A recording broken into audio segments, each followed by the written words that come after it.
Okie dokie. So the other day I did a post about is cancer a parasite?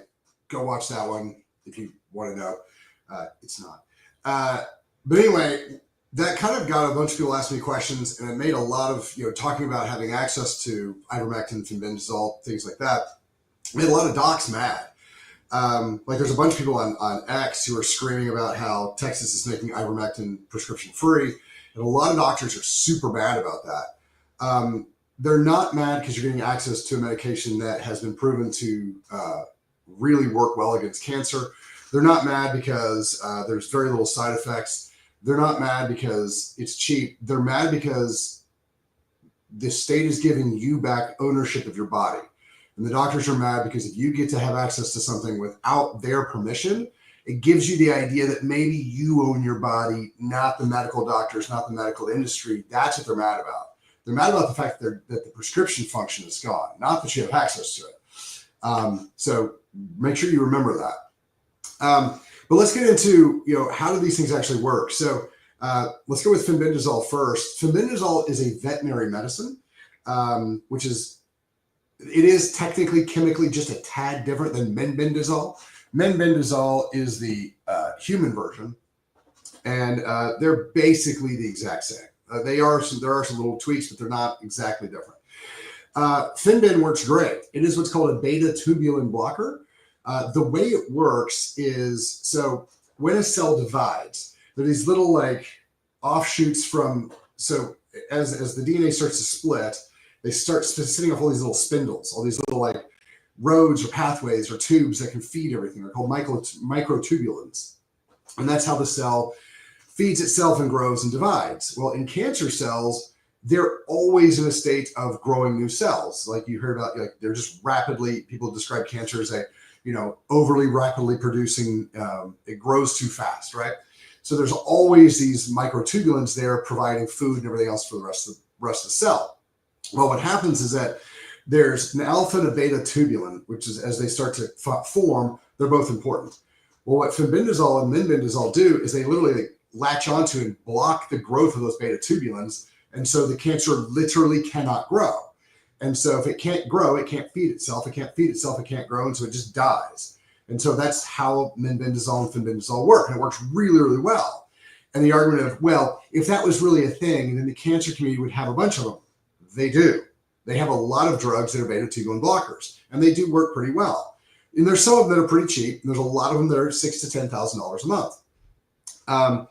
So yeah, that's a thing, and it really does work, and they really are out there, and they're awesome. So that's a thing. So don't think that taking menbendazole or fenbendazole is, you're taking a parasitic drug. The reason that it works for parasites is because it chokes off the way that parasites produce food. I'm not going to get into the metabolic function of it, but a healthy, normal cell uses oxidative phosphorylation to create ATP, and the cancer cells don't. They use an aerobic function that is based off of a different pathway. And so we can block those, and cancer cells can't eat, they die. Now, the question is, all right, well, if we're damaging mitosis, the separation of growth of cells, isn't that bad for normal tissue? The answer to that is actually kind of yeah. The thing about it is that your normal healthy cells don't replicate. They don't go through mitosis very often, and they don't spend any time at all in it.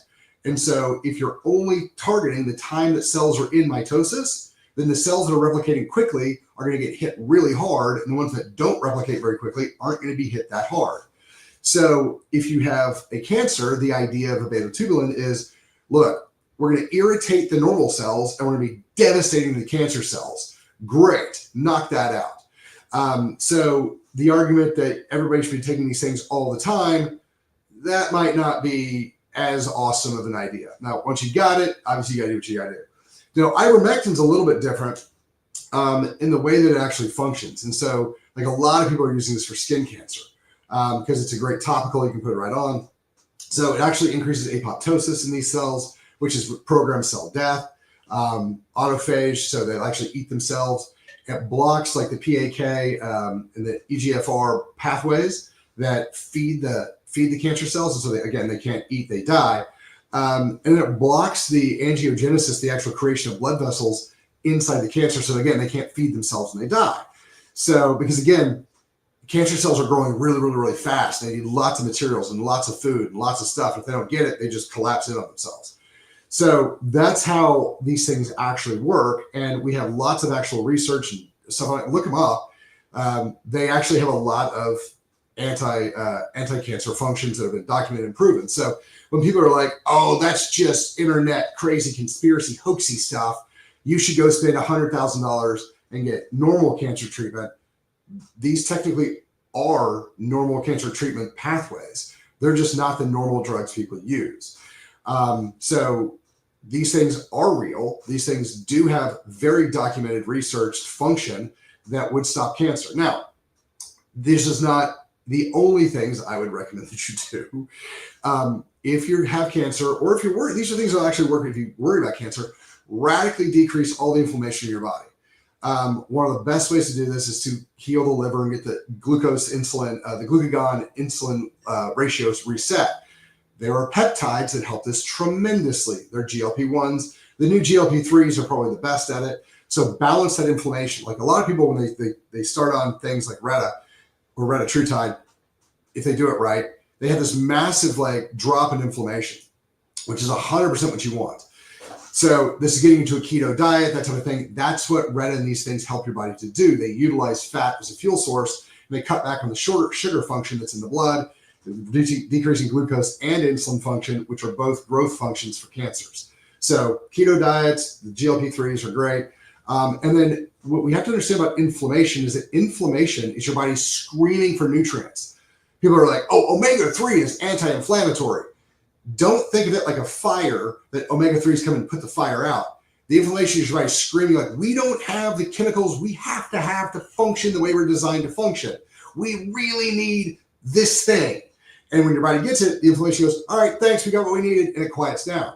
So nutrient delivery is really, really, really important. So all your methylated B vitamins, your omega-3s, your D3, really feed the liver. We do a lot of liver function with this, because your liver is going to clean everything anyway. So those are the things we add on top. There's a whole list and a whole host of these things that we put together that really, really kind of reset this stuff and push it back where it's supposed to be. There's a bunch of peptide work that you should and shouldn't use.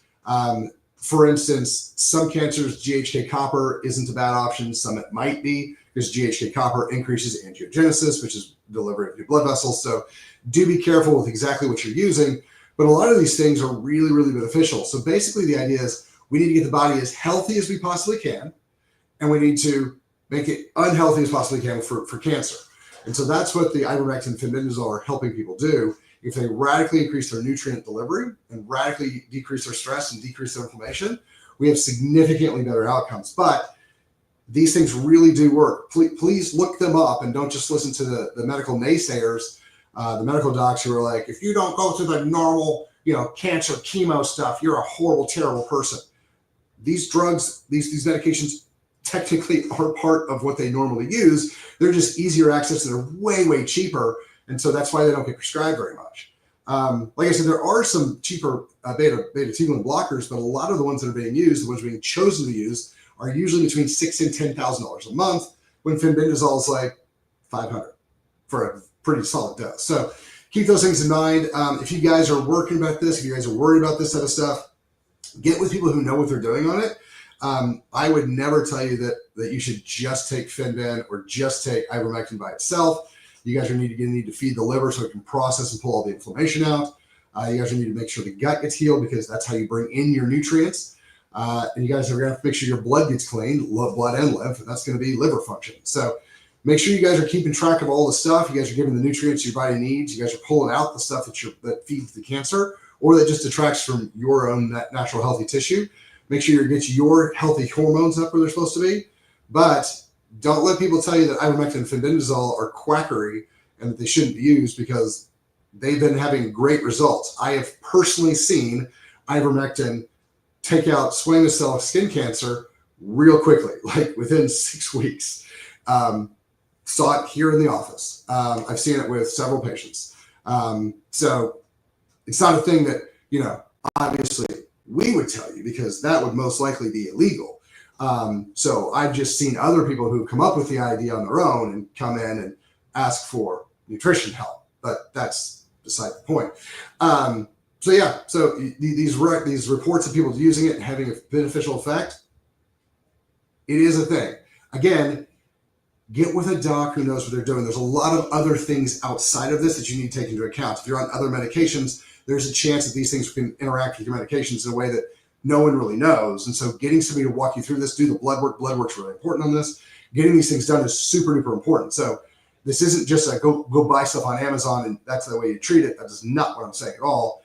Make sure you're under some type of care while you're going through them. However, the idea that these are crazy and these are just conspiracy theorists, that's not accurate.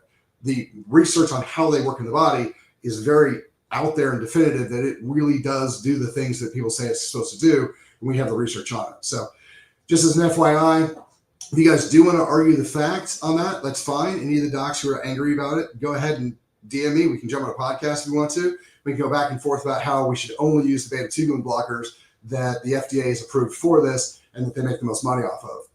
If you want to have that argument, I'd love to have it. Anyway, you guys have a fantastic day. Thanks for your time.